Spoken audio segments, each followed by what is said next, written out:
하나님 말씀 함께 보시겠습니다. 요한복음 16장 1절로 8절 말씀 교도하시고 8절을 함께 보겠습니다. 내가 이것을 너희에게 이름은 너희로 실족하지 않게 하려 함이니 사람에게 너희를 조례할 뿐 아니라 때가 이르면 주로 너희를 주님이라 생각하기를 이것이 하나님을 섬기는 일이라 하리라.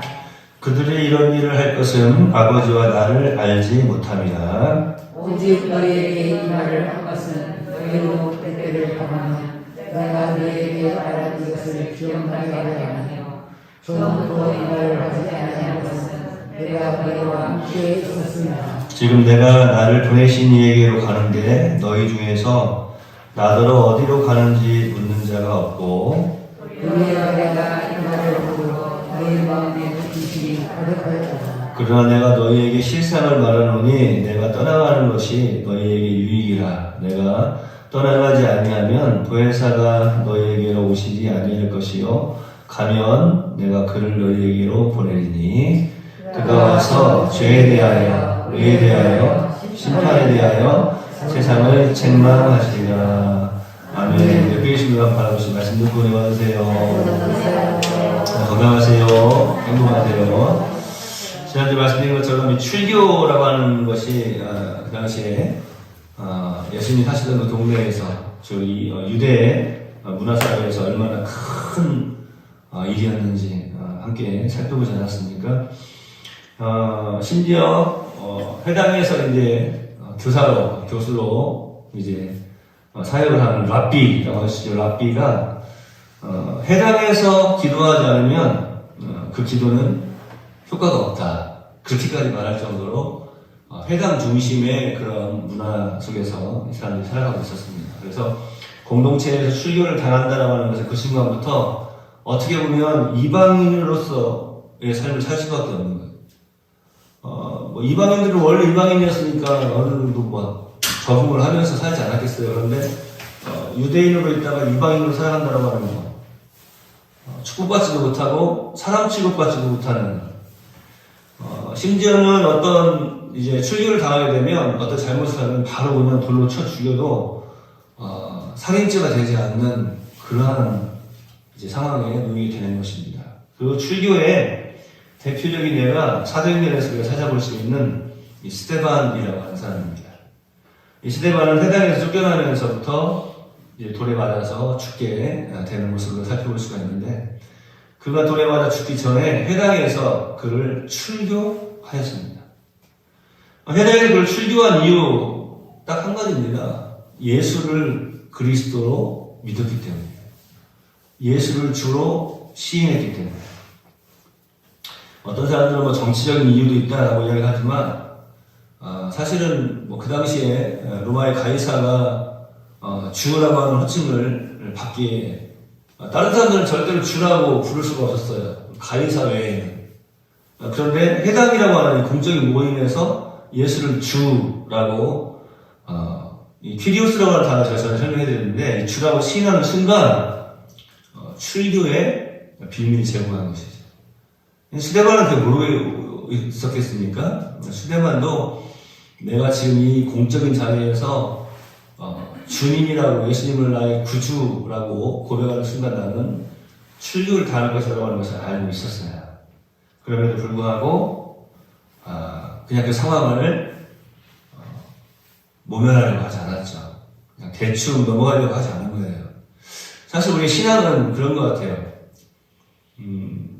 어떤 정말로 상황이 딱 일어났을 때 대충 그냥 이렇게 넘어가려고 하는 그런 부분들이 있다면 우리의 믿음이 어느 정도 지표에 있는지 점검해 볼 수 있지 않겠습니까? 우리 신앙은 오늘 스데반의 어떤 모습들은 사실은 뭐 이런 표현이죠. 돌려서 말하지 말고, 돌려서 행동하지 말고, 신앙은, 믿음은 예수님에 대한, 예수님이 나의 그리스도라고 하는 이 고백은 그냥 직진이어야 되고 무조건적이어야 되고 온전한 고백이 되어야 된다. 진리 앞에서 그 진리에 대한 반응이, 우리의 반응이 두루뭉실하게 된다면 그건 주님께서 보시기에 안타까운 일이 아닐까 생각을 해봅니다. 이 스데반, 회당에서 쫓겨난다고 해서 알고 있었어요. 공적인 자리에서 얼마든지 이제 내가 여기서 주님을 예수님을 키리오스 나의 구주로, 나의 주인으로 인정을 하게 된다면, 이 뒤에 벌어질 상황들에 대해서도 다 알고 있었습니다. 예, 많은 이제 역사학자들이 그런 이야기를 해요. 스데반의 죽음에 대해서 이제 쭉 기록을 해놓으면서 그런 이야기를 합니다.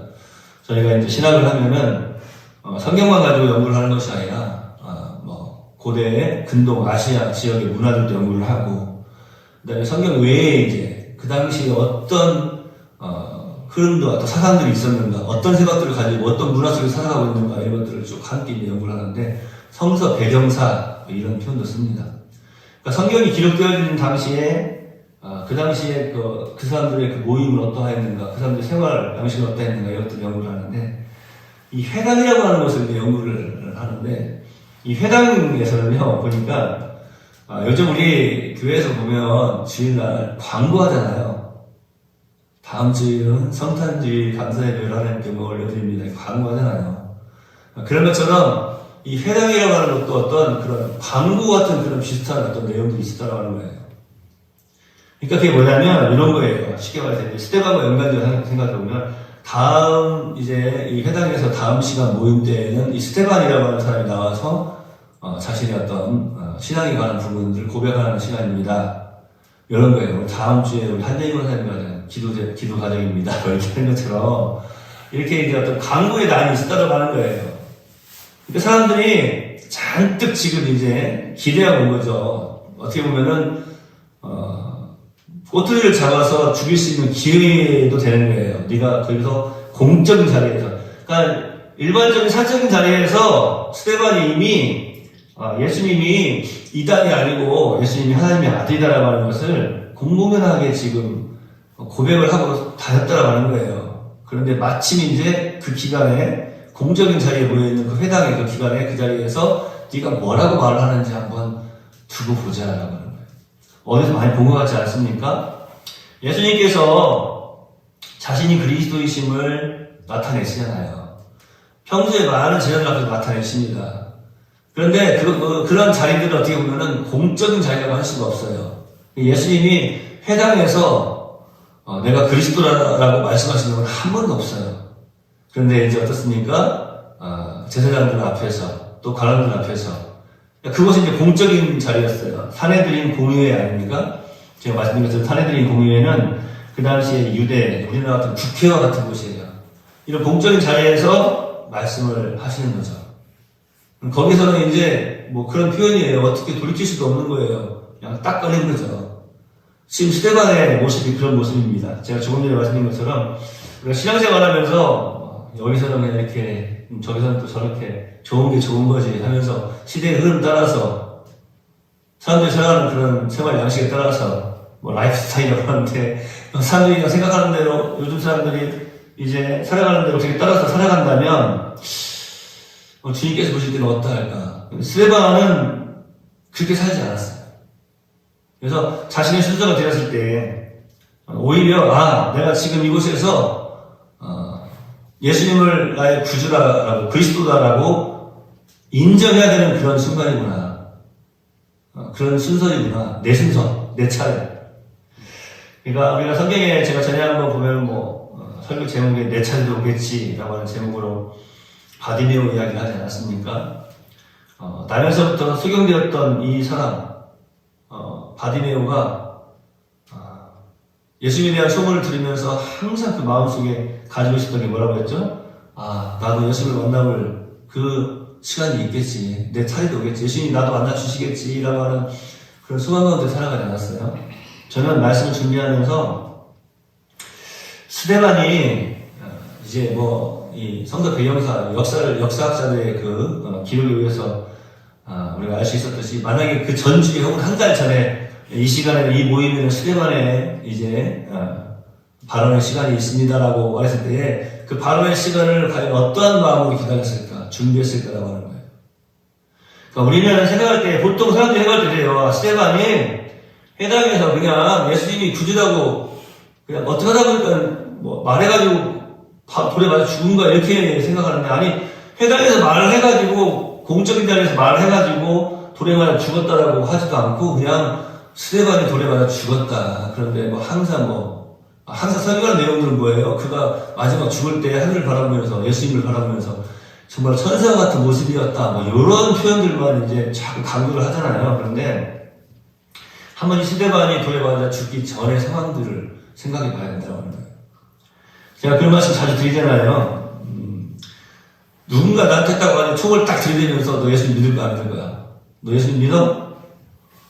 아멘. 나 예수님 믿어 하면 죽는 거예요. 그럴 때 어떻게 할 거냐? 그러면은 거의 대부분의 사람들이 이렇게 대답해요. 나 죽어도 예수님 믿는다고 해야지.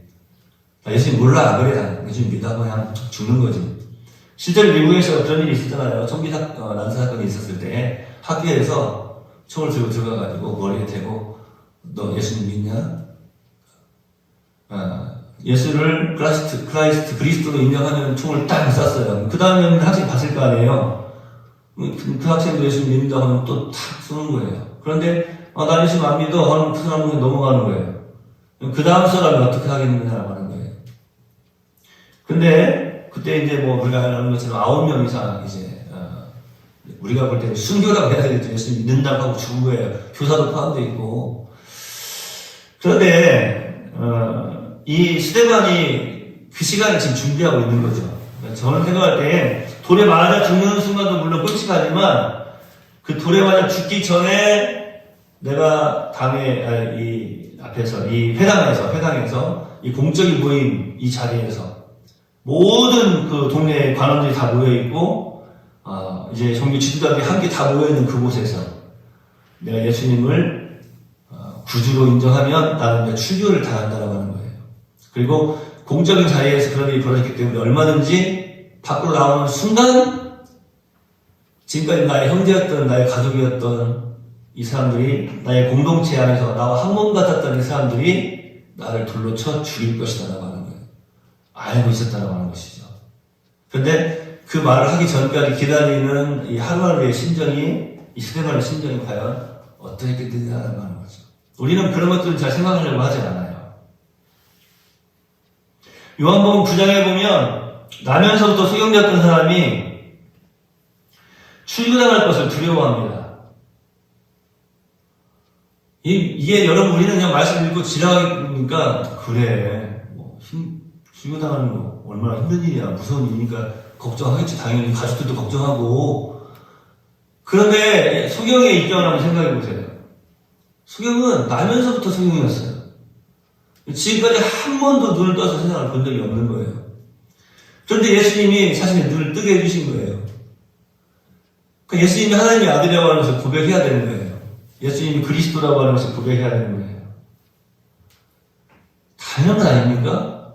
죽으면 죽으리라 하고 고백해야 되지 않겠어요? 그런데 이 세상에 태어나가지고 눈을 처음 떠본 거예요. 세상을 보니까, 눈을 떠보니까 그 기분이 어땠을까요? 결혼해보니까 기분이 어때요? 세상인데 한 번도 보지 못하다가 눈을 떠서 본 거예요. 그 기분이 어떻겠어요? 그 행복감을 좀 오래 누리고 싶지 않겠어요? 그런데 알면서도 예수님을 구주로 시인합니다. 고백합니다. 우리에게 얼마나 많은 것을 던져줍니까? 스데반이요, 그 당시에 회당의 공적인 자리에 서서 이야기할 정도의 그런 지위와 수준에 올라 있었던 사람이라고 하는 거예요. 그러니까 우리는 그냥 스데반이 돌에 맞아 죽었다고 하니까 그냥 아무렇지 않게 그냥 읽고 넘어갈 때가 많은데 아무나 그 회당의 중앙에 서서 성경을 읽게 하고 간증을 하게 하고 또 말씀에 대해서 토론하게 하고 그러지 않아요. 어느 정도 위치가 있을 때 저희 목사들도 그렇잖아요. 강도사라고 하는 말씀을 강단에서 전할 수 있는 그 기간을 거쳐서 비로소 목사 안수를 하는 거예요. 그래서 비로소 강단에서 말씀을 전할 수가 있는 거잖아요. 말씀 다 아무나 물론 전할 수 있어요. 연구해서 전하면 되잖아요. 그런데 어느 정도 그러다가 또 권한을 주는 거죠. 스데반도 마찬가지인 거예요. 그냥 뭐 일개 그냥 이런 표현 죄송하지만 일개 뭐 조무래기 앞에 세워가지고 예수 믿는다니까 제자도 죽여보자 해가지고 죽는 게 아니고 그 회당의 그 모임의 그 공동체의 심각한 어떻게 보면은 소란을 일으킬 수 있는 그런 지금 상황에 이르게 된 거예요. 신천지라고 하는 곳에서 요즘도 계속해서 전주 동아지판에서 편지가 와요. 한 번도 안 읽어보고 계속 돌려보내는데도 편지가 옵니다. 그 제가 전에 한번 신천지에 있는 그 사람들 이야기도 들어보니까 요즘은 이제 산옮기기라고 하잖아요. 그래서 산옮기기라고 해가지고 교회 전체를 그냥 옮겨가 버린대요. 제가 전에 한번 청년들한테도 좀 말씀 잠깐 드렸는데 이 코로나가 발생되고 난 다음에 이제 각 교단에서 총회에서 힘들고 어려운 기초교회들 또 시골 교회들을 돕지 않아가지고 코로나 이전보다 코로나가 시작된 이후로 신천지로 빠져 들어가 버린 교회들만 해도 400개가 넘는답니다.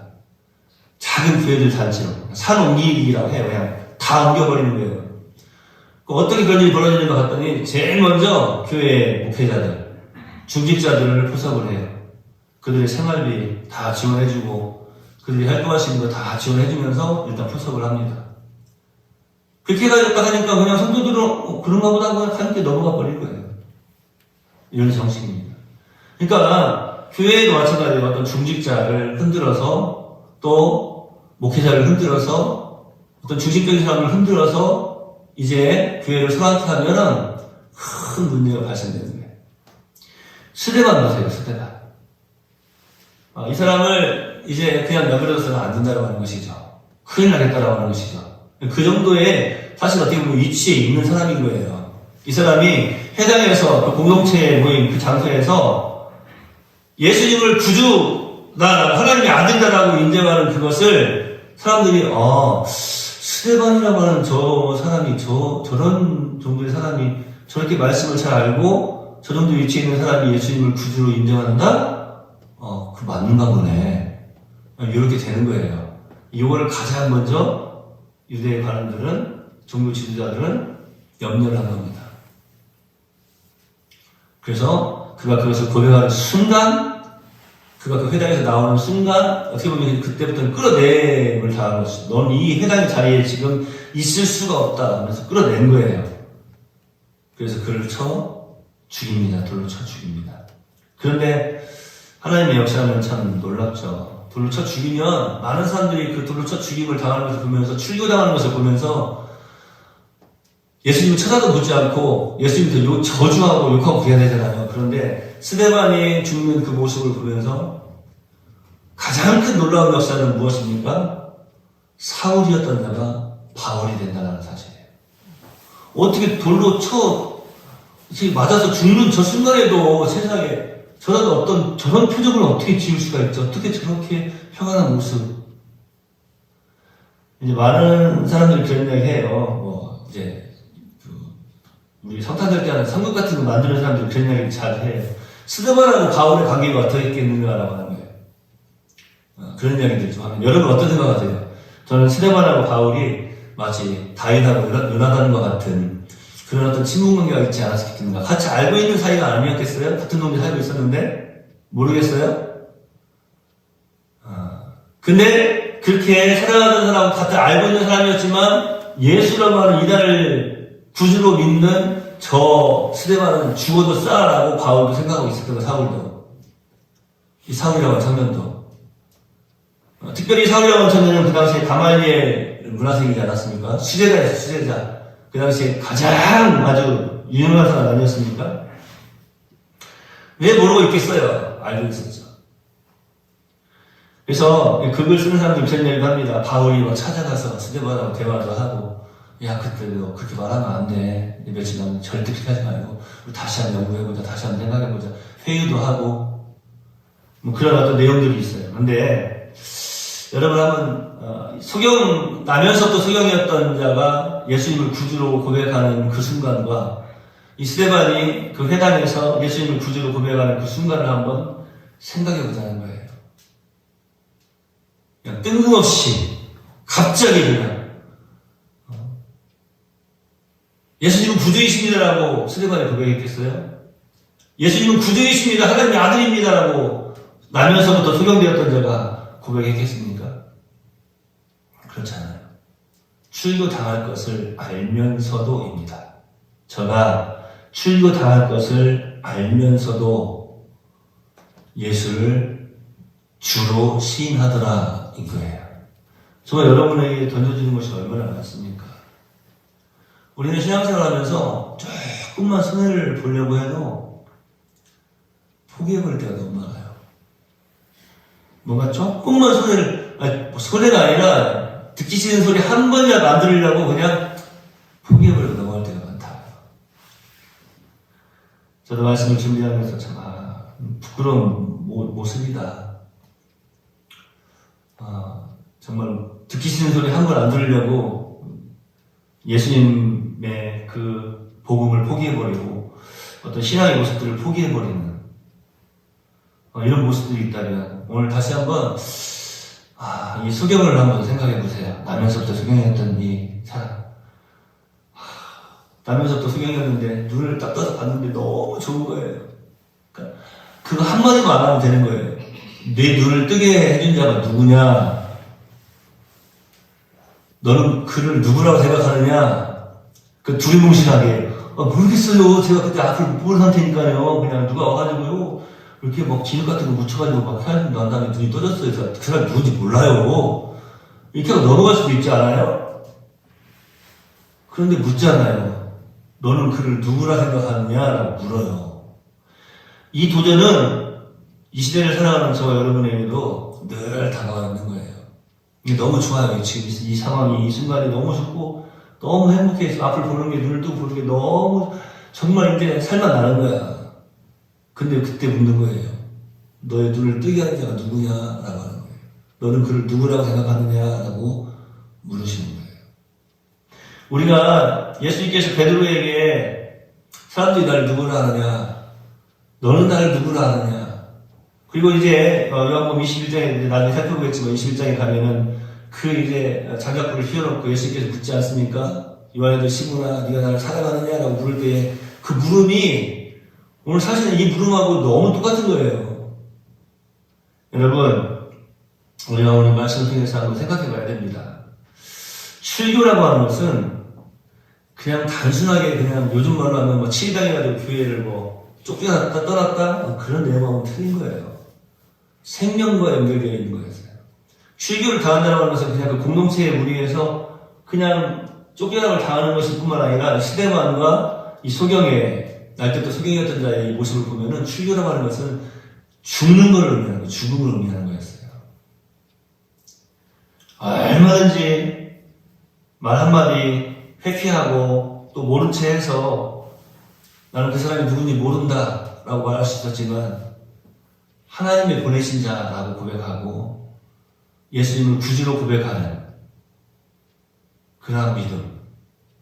지금 내가 여기서 이 공적인 자리에서 이 많은 사람들 앞에서 예수님을 주로 시인하면 지금까지 내가 쌓아올린 모든 것을 다 빼앗겨버릴 수밖에 없는, 아니 이제 죽을 수밖에 없는, 내가 이 회당에서 쫓겨나서 돌에 맞아 죽을 수밖에 없는 그러한 상황.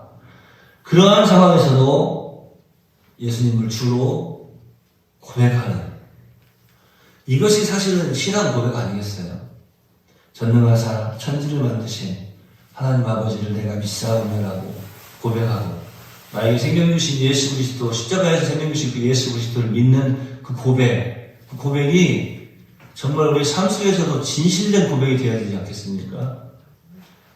어떤 상황이나 세상의 어떤 쾌락이나 어떤 즐거움과 어떤 행복, 그 모든 것을 뛰어넘을 수 있는 그런 신앙 고백. 주님께서 지금 우리에게 물으시는 것은 그것 아니겠습니까? 너희는 나를 누구라 하느냐라고 하는 거예요. 너는 나를 누구라 하느냐. 기도하겠습니다. 하나님 감사합니다. 이렇게 불러주셔서 감사합니다. 또 이 시간에 출교 이후에 돌에 맞아 순교하였던 스데반을 생각해 봅니다. 그리고 나면서부터 소경되었던 자가 이제 유대 관원들로부터, 유대 종교 지도자들로부터 그를 돌로 쳐 죽이려고 하는 많은 무리들로부터 큰 도전을 받는 모습들도 함께 생각해 봅니다. 이제 눈을 떠서 세상을 보기 시작하면서 얼마나 큰 행복감에 젖어 있었을까요? 그런데 그에게 다가온 도전은 너무나도 끔찍하고 힘든 도전이었습니다.